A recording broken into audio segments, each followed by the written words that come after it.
SP और मुलायम सिंह के पास collector SP है नहीं। 6 आईएएस अधिकारी हैं उत्तर प्रदेश में, 2 डायरेक्टर हैं और 4 प्रमोटी हैं यादव। मुलायम कल्याण सिंह के लोग भी 25 अपराधी मिनिस्टर तो बना दिए कल्याण सिंह, सरकार बचाने के लिए पैसे में खरीद के, लेकिन उन अपराधियों को रोकने के लिए उनके पास एक एसएसपी, एक कलेक्टर नहीं है, उनके पास अधिकारी नहीं है। लेकिन मायावती मुख्यमंत्री 6 महीने रही, मायावती की सरकार में लॉ एंड ऑर्डर कानून व्यवस्था हो रही जो पूरे देश के अंदर कोई इतनी चुस्त व्यवस्था नहीं कर सका। क्यों रही? इसलिए रही साथियों, मायावती के पास 200 आईएएस और आईपीएस अधिकारी चमार जात के लोग हैं, 200 कलेक्टर एसपी हैं। जब मायावती मुख्यमंत्री होती है, मायावती के आदेश को 1 घंटे में मनवा लेते हैं, लाठी के बल पर मनवा लेते हैं। उनने कहा मेरे अधिकारी कर्मचारी लगे हैं, तुमको छूट है, 3 किलोमीटर वाले बांस में हाथ लगाओगे तो यहां से मारेंगे, लाठी टोट डालेंगे घुटना, तुम्हारी टांग तोड़ेंगे, गांठी के नीचे मारेंगे लाठी।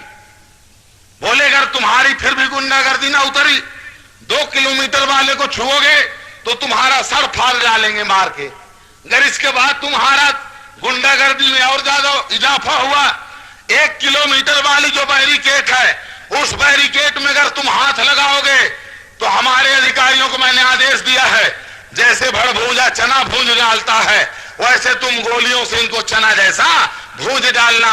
एक भी गुंडा 1 किलोमीटर के अंदर नहीं आना चाहिए। जब इनको पता चल गया कि इनके पूरे अधिकारी लगे हैं, मार डालेंगे, तो इनका सलगा भक्ति भाव उतर गया और मस्जिद में जो करना चाहते थे वो 5 किलोमीटर दूर बिरला के मंदिर में करने लगे इनकी गुंडागर्दी। और उत्तर प्रदेश की सरकार ने हमारी स्वागत किया कि 5 किलोमीटर दूर करो, स्वागत है, लेकिन इधर निहारना नहीं है, पाप है, ये अपराध है।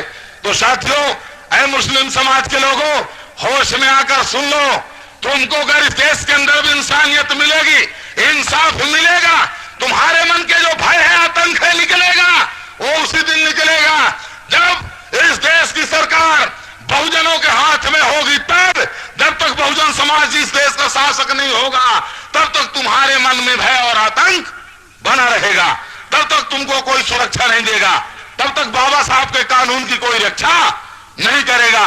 और इस बात को नोटिस में रखना, कांसीराम जी लोग कहते हैं कि वो भाजपा कहते हैं काला नाग है, उससे समझौता क्यों कर लिए?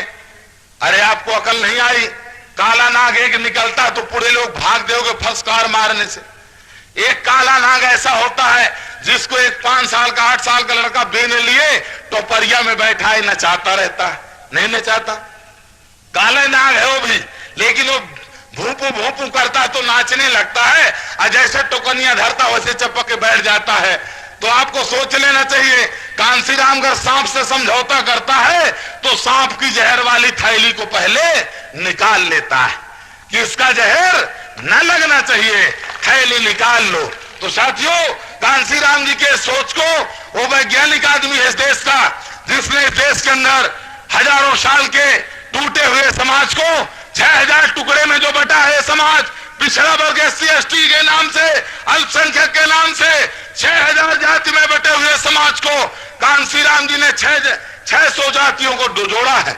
600 जातियों को जोड़ करके अभी तक में उनने, और भारत के अंदर जो 70 पार्टियां हैं, 70 पार्टियों में जब 600 जातियां जुड़ी हैं तो भारतीय जनता पार्टी, कांग्रेस, CPM और बहुजन समाज पार्टी चौथे नंबर की पार्टी आज है।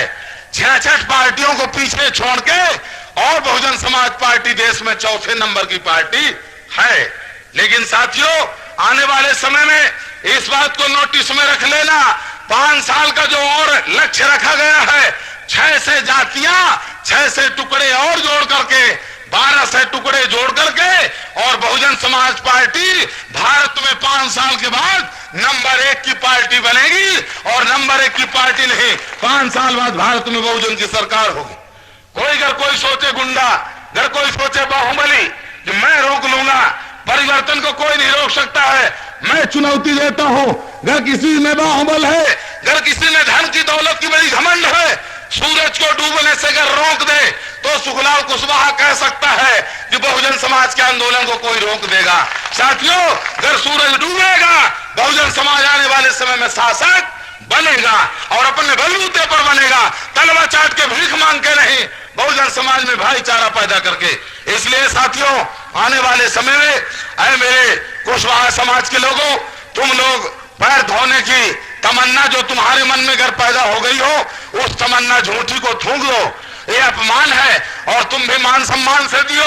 इस बात से मत डरो कि कोई मार डालेगा।